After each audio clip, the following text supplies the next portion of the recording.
Awesome. So it's my time. I'd like to start this day welcoming you to Amor, a place where who we are makes a difference in the world. Yes. And that Amor embodies self-love and self-empowerment. Yeah. And so with me standing here means that you are standing here because we are all one. Yes. So I'd like to start this off with a prayer this morning. And so right here and right now, I recognize that there is only one life. And that life is the life of God. That life is the life of love and power and peace and harmony and joy and pure love. And I know that one life is my life right now. Yes. And if it is my life, it is also your life. Each and every one's life. Because we were incarnated in this physical body as the loving spirit that shines all the time. Yes. That always shines, that is always pure love, regardless to whether we recognize it or not. And when we recognize it and intentionally allow our love and our light to pour through us, we become the light of the world. Yes. And we bless everyone that we see. And so I pray and I speak my word and bless Reverend Allen right here and right now, knowing that he is in the divine hands of the divine. Yes. As each and every one of us are. I bless and pray for all that is going on in us, around us, and through us, and outside of us, that we sometimes attach ourselves to more than we do the realness of our inner selves. I pray right here and right now that we recognize the power, the love, the joy, and who we are, who we really, truly are, is one with the divine spirit that allows us to be all that the divine spirit is. All we have to do is believe it. And so I pray right here and right now that that knowing resonates with us, that that knowing becomes such a part of us that we allow ourselves to be more than what the mind says that we are. Yes. I trust right here and right now that all that has in me, that comes through me, is to be that of the divine spirit. I pray right here and right now that all those who are suffering can have peace, and all those who do not know who they are will be touched by something around them or in them that allows them to know that they too are loved as much as they are loved. And so with that, I say, thank you, God. Yes. Thank you. And Ashe. Ashe. And we all say amen. Amen. Thank you. Thank you. Well, it's a beautiful day. Yes, it It's is. supposed to be raining. It might rain, and it still will be a beautiful day. Do you Yes. agree? Yes. I'm a person of little words. I don't really have a whole lot to say most of the time. And so when I'm asked to speak, I always think about having a conversation. Because conversations, I learn and everybody else learns. And I teach and you teach. And so when Reverend Allen and I had the conversation that I would be here, right now. I said, you know, I don't mind that so much, but I always try to figure out, what can I talk about? What should I talk about? And I, most of the time, don't come up with anything.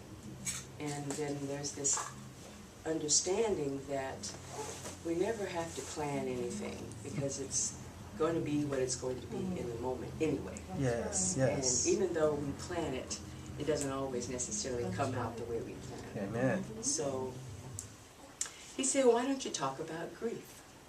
Hmm. And I thought, gee, that's not very inspirational. But you know, I thought about that, and the one thing that I know about grief is that nobody in the world is free of it.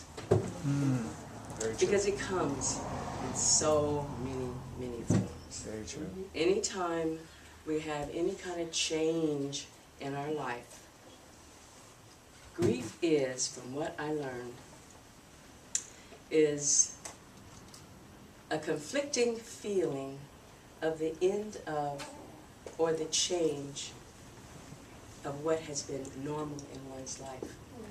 So anytime we have something that is different, it could be good or bad. It kind of can give us a conflicting feeling. Mm-hmm. Okay, I was happy about that, and now it's changed. It doesn't necessarily always have to be death Right. or something bad, Right. but it changed. My job changed. My house, I'm moving someplace new. That can cause a conflicting feeling. Yes. You know? And we don't like to talk about the word grief. And I brought some things. I did do some studying after that. And the one thing that I know about myself is that, well, let's see, how can I say this so it's positive? I have a tendency when I'm speaking to allow what I've read and what I know not to come through me. Okay, so I'll put it like that. All right. I want to share some things so that you can see just exactly the detriment that we live under, and in our lives, in our jobs. And if you could share, that would be helpful.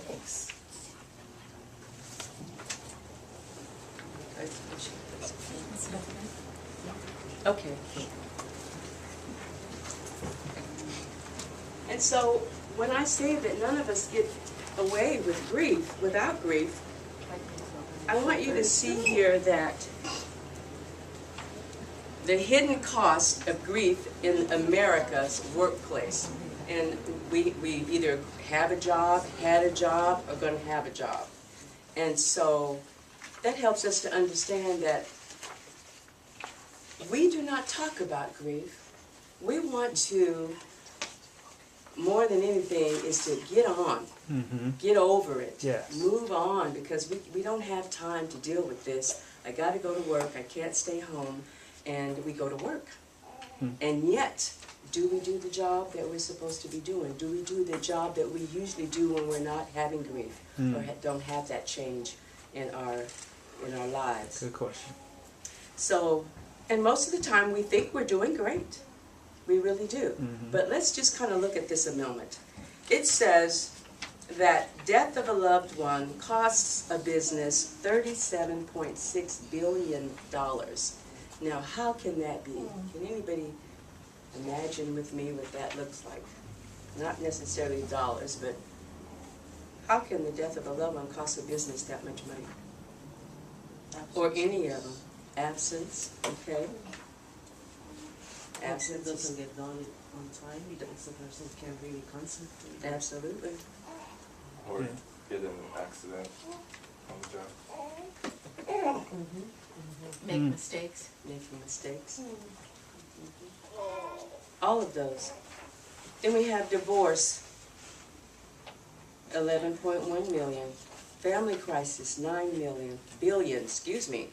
Financial loss, 4.5 billion. Death, extended family, colleagues or family or friends, 7 billion. The major lifestyle alteration, 2.4 billion. Pet loss, 2.4 billion. Wow. So it's a total of $75.1 billion that we cost our companies, our job place where we work. How in the world can we get to a point where we can lessen that? I would assume, this was done in 2003, and I would venture to say that it's probably even worse now, just because of things seem to have become worse in some ways, in many different ways too. Okay, so we like to use the word stress or worry or anxiety. We use a lot of different words, and yet and still the most hidden word is grief, when that is what it all comes from. It's just pure grief. So Code word. it's a code word. Absolutely, absolutely.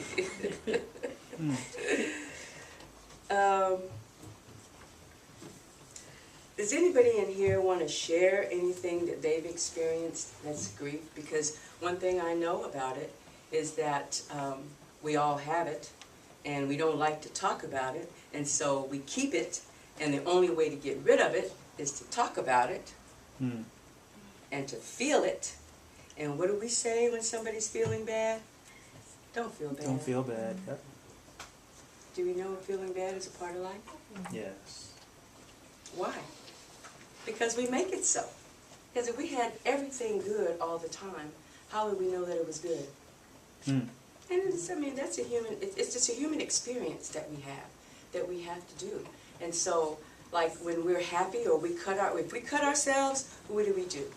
We take care of it. We get a Band-Aid, or we get the blood and we clean it and we take care of it. But when we're in grief, a lot of times we want to just cover it up. Put our clothes on and put our makeup on and put this smile on our face and go out and act like everything is okay. True.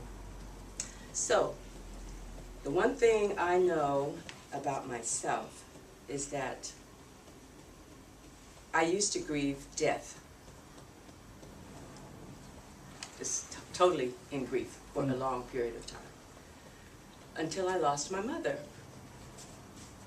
And it wasn't that I wasn't in grief about my mother, but my mother said to me after she died, as clearly as I see you and us having a conversation, is she said to me that she was not dead. When I saw her, and I said, "My goodness, Mama, you look so good. We thought you were dead." And she said, "No, I'm not dead. So you got to tell your brothers and sisters that I'm not dead." And it was just the most peaceful feeling that came over me. And I recognized that, from my understanding, at my age at that time was 21 years old. I was 22, basically. And it was like just a whole different outlook on life, on death, on life, on death. And so from there, death to me is missing the person physically, but yet and still recognizing that that person is still with me, always. Yes. Okay? So, yes, I miss my mother. Yes, I wish she was here. But the one thing I also know is that we're all going to go at some point. True. Did anybody say they're not going anywhere? We're all going to go someplace one day. Yeah. And so we can't be angry because they're gone.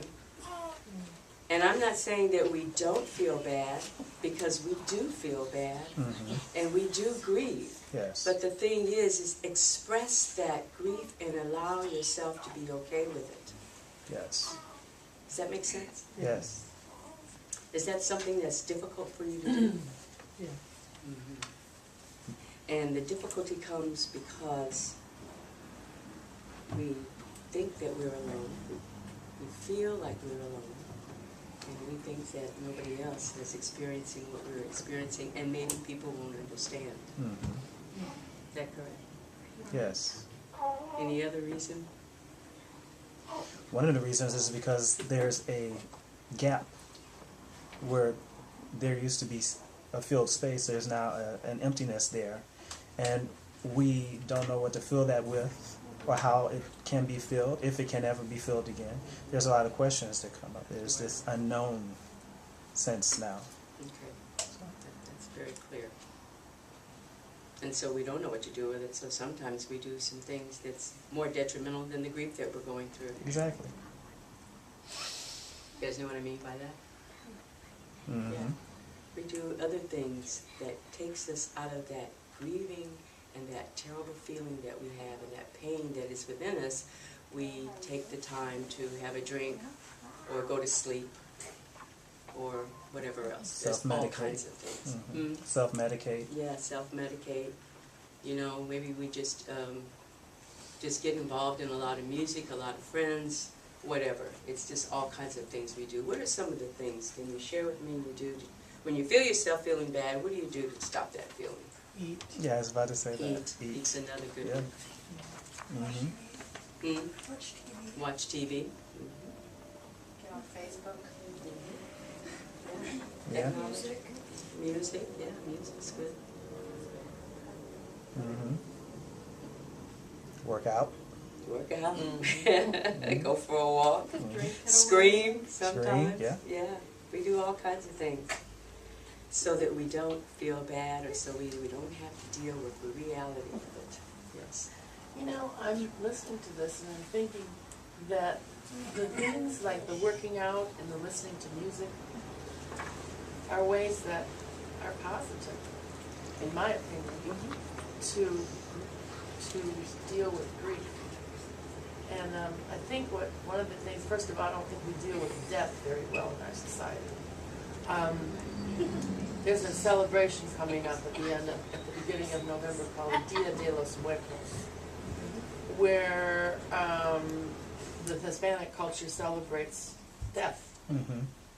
and they welcome their ancestors' souls back to Earth that one day. And some of them times in the rural areas, especially, they'll go to the cemetery and have a picnic.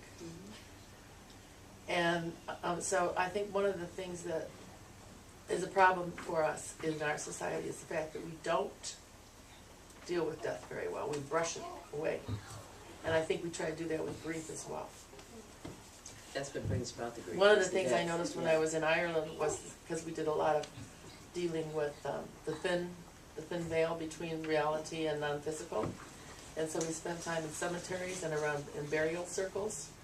And that in their cemeteries, they're much more cared for than, they spend time in their cemeteries with their ancestors that are gone. It was interesting to see. Yeah. Yes, and you're correct. Some of the ways that we deal with stress can be considered positive. And, you know, however we do it is what we do. And I'm not saying either is right or wrong. It's just that there's different ways that we try not to have to deal with that bad feeling. We got to do something with it. So if we work out, take our minds off of it. If we listen to music, we can listen to the music. It takes our mind off of it. If we self-medicate, it takes our mind off of it. We never want to be in it. We never want to feel bad. Right? We don't like feeling bad. Right. Because it doesn't feel good. It feels bad. Right. So we don't like that. But there's things that's a real feeling. Mm-hmm. Just like when we're depressed, that's a real feeling. Yes. When we're hungry, that's a real feeling. It's an emotion that is as natural and normal as laughing. Mm. Totally. There's nothing wrong with grief. I Right. mean, it's just grief. And no, it doesn't feel good.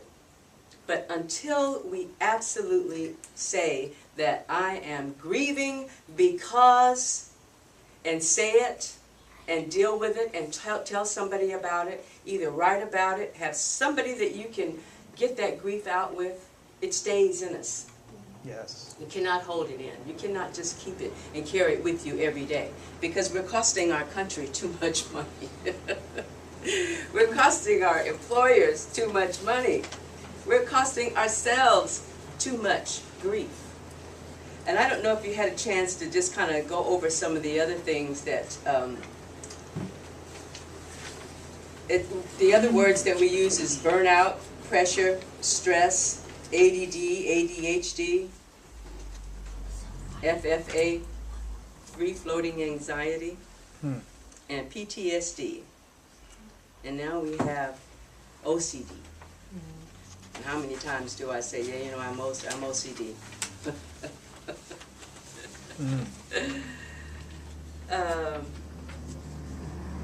Stress more than others has stood the test of time, managing to assume a mantle of truth though it is very often misused.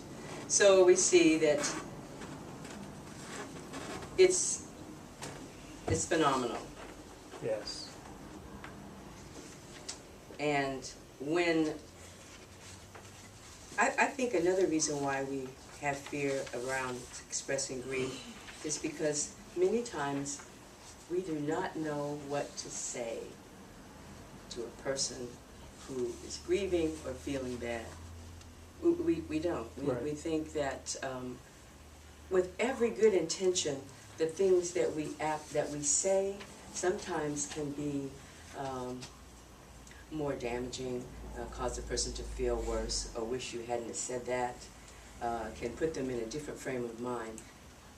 And so sometimes the best thing that we can say is, I don't really know what to say because I can't even imagine what you may be feeling. Because we don't. We don't know how another person feels. Everybody feels and deals with death or grief in their own way. So this is a sad subject, and we don't want to make it sad. We're going to get to the good part. But I would like to know if anybody is willing to share anything that they'd like to get rid of that has been on their heart. Oh, yeah. Oh, yeah?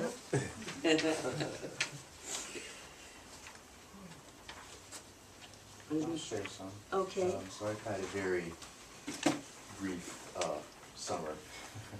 I had a friend die of aorta rupture back in April, but I found out in July, and we were really close friends for about 4 or 5 years.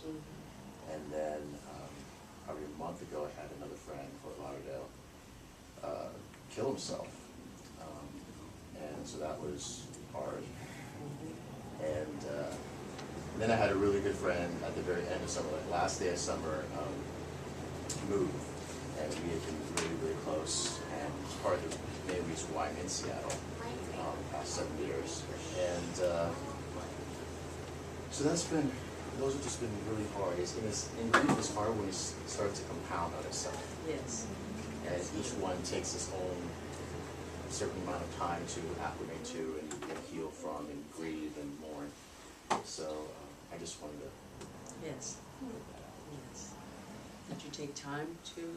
Oh, I take time as it comes. It comes in waves. Yes, yes, yes. So I allow myself to grieve and cry and listen to sad music or to watch a sad movie and allow myself to process through that. Yeah. Thank you. Thank you. Yes, thank you. I'd like to share. Thank you. Since Chaucer was born, I've had a lot of feelings come up about my past pregnancies. I was pregnant 9 times before. And it's really hard to cope with the grief of somebody that I'm the only person who that person. And there's a lot of guilt there and frustration. And so, I'm trying really hard to live in that and get through it and start pushing it aside like I have been for 13 years. And it helps that he's here, and I'm so grateful. Absolutely. And do you have anybody that you can talk to? I have a sister who's been through some similar stuff, but I'm leaning on her. Yeah.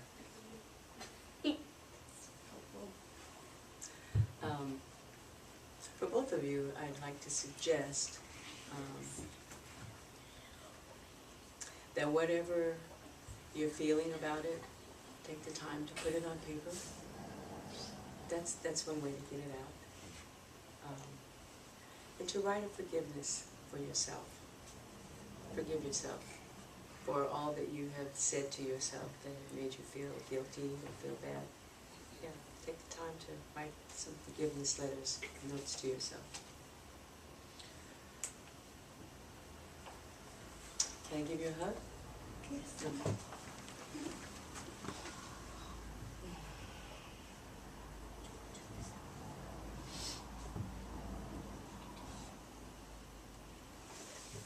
Thank you for sharing that. Did you give him a hug?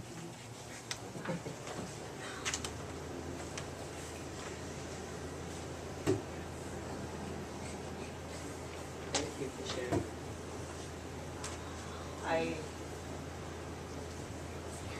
I've had a lot of change that's overwhelming. It's all good stuff, like buying a house, getting a new car, moving in with Steve, but it's all a lot at once. So I tend to go backwards in my thinking sometimes and blame my stress on other people. But because of the tools that I have learned over the last few years, I can usually figure out what my emotions are coming from, and I can go to the person and tell them exactly what's going on. I have a lot of PTSD from my past, and just some of those feelings come back when I'm really overwhelmed. And like losses of babies and just a lot all at once. Trying to learn how to continue to support my children and who they are, what they want to wear, who they want to be called, what gender they want to go by or what name they want to go by. So fighting for them in the school district, trying to figure out where all of that fits into a busy life and everybody quitting at work and having to work 24/7 when I still want to be available for my kids. But I feel like because I just took on a lot more bills, I have to work all the time. So there's a lot. Yes, I hear that. And do you have any strategies to move through that? Lately, I've just been going to work to try and avoid. To try to avoid, or because you need to go to work and make some money? To try to avoid some days. And So it takes you out of reality for a moment, doing something else? Is that working for you? no, I'm tired. Do you have any other ideas for how you may move through it differently? For me, one thing that I do and like to do is writing what I'm grateful for. Nice. And I started doing it for a 90-day challenge, and I'm now like to 123. Because I knew that I didn't want to stop at 90 days, because I knew it would just make me slip backwards again. So I try to think of something I'm grateful for every day, and I also try to explain to people, to loved ones, what I'm going through and what's on my mind, because if I don't get it off my chest, I'll explode. So good that you know that. Yes. You know, I just want to say that you're blessed to have people that you can express that to, and they love you still. Yes. It's a wonderful thing. Would you give her a hug, please?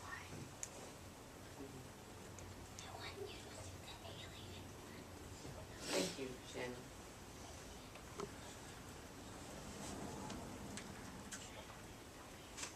I'm not a solver of grief, but I'm a good listener.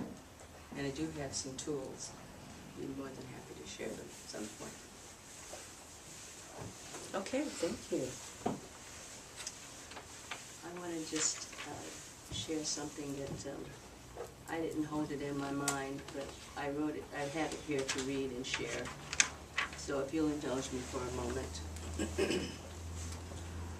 So what is grief? In order to create a uniform platform for this report, the next several paragraphs include a few explanations and definitions which establishes a basis of understanding about the word grief and why it is so hidden from our society. So grief is a universal experience. It is impossible to pass the age of 5 without feeling the pangs of sadness, disappointment, and grief over a host of perceived or real life experiences. For children, some of those events are major in proportion and impact. Among the most obvious are the death of a family member, the death of a cherished animal companion, the arguing and eventual divorce of parents or relatives, moving, or other major life changes. As children grow older, those losses affect them. By the time we are adults, we have added many more to the list.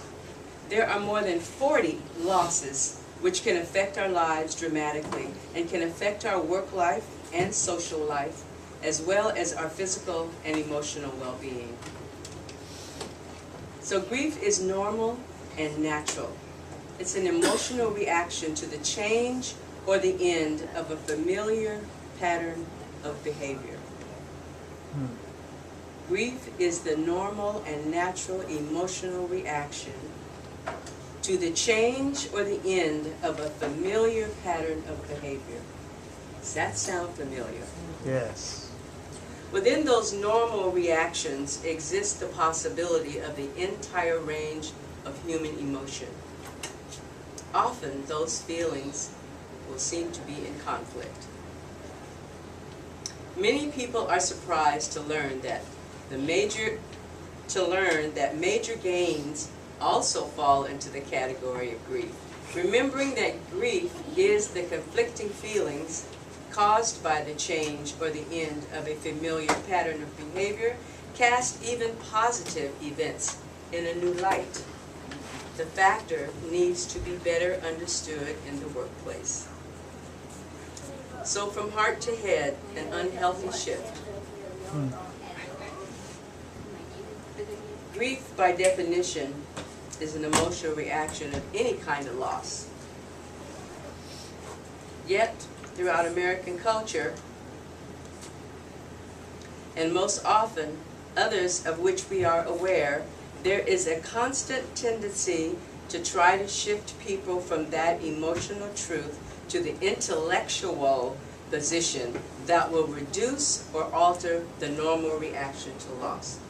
So, when somebody is grieving or they've lost a loved one, even no longer in the relationship, what are some of the things we say to a person who's just lost somebody? Give it time. You know, time heals all wounds. Do you believe that? No. I mean, really, do you believe that time heals all wounds? Time alone. No.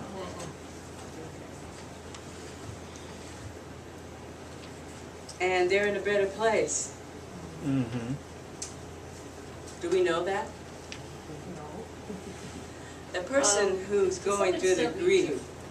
Because there are studies on near-death experiences. And so it's been convenient for us to have the idea that death is an end. Yeah. But it doesn't have to be, we don't know for sure. We have some reasonable stuff going on now that tells us that it's different. It's a transition, it's not a death. Yes. I think there's a phrase, if I can get this together, the butterfly thought, no, the caterpillar thought his world was over until he became a butterfly. Yeah. And you're right, you know, it's just that when we say that to a grieving person, Oh, I sometimes understand. it doesn't Totally. help. That's No, all I'm saying. Yeah, I mean, it's but not, I'm- that's not something that I would even Yeah. go there at this point, you know, until they had at least 6 weeks, 2 months, Right. but, Yeah, well, eventually the conversation may come up at some point, you know, and you can say, well, you know, I've heard, or I think, or whatever, but just to tell somebody, well, you know, don't feel bad, they're in a better place. I mean, well, and sometimes it's a person that, I have a friend who transitioned in June from cancer. She'd been fighting it for a couple of years. And sometimes it's the body, the person just doesn't want to be in that body anymore because it's too painful. right. Absolutely. But it's in another situation, if a person who I know, her grandson committed suicide. And he had been suffering from schizophrenia for a long, long time. And we did a Reiki session on her at West Seattle Senior Center. And Reverend Allen connected with Yes, that's the right. spirit. Okay. and said he was so much happier out of the body. So it's our grief we miss, you know, but most often it's good for the other person, Yes. the one who's left. Moved on. Yeah, and those of us who believe that would like to just think that for that person, Right. you know. And of course, if the person doesn't see that, yeah, and that's not their belief system, that's again not the way to go. right. And then again, when we say those things, we have every good intention to hope and help them feel better. We want them to feel better. Don't feel bad. That's our biggest thing is don't feel bad. Well, we're going to feel bad. That's all there is to it. Yes, Tony. I've heard, don't feel bad. I understand what you're going through. I've been there before. Or I know someone who's been there before.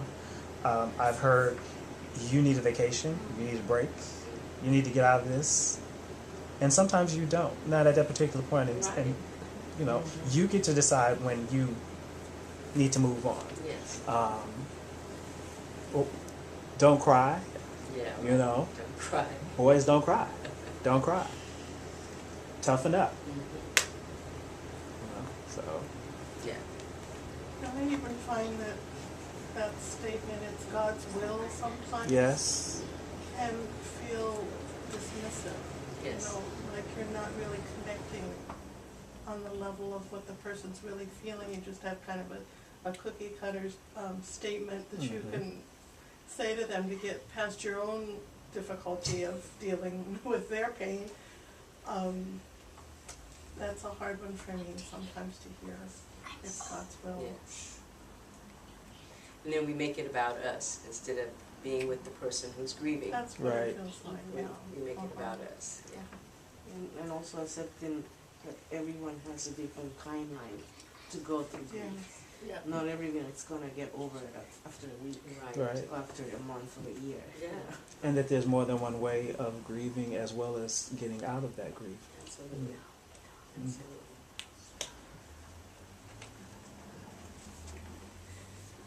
So, with all of that, and knowing that we can't get out of here alive anyway, right?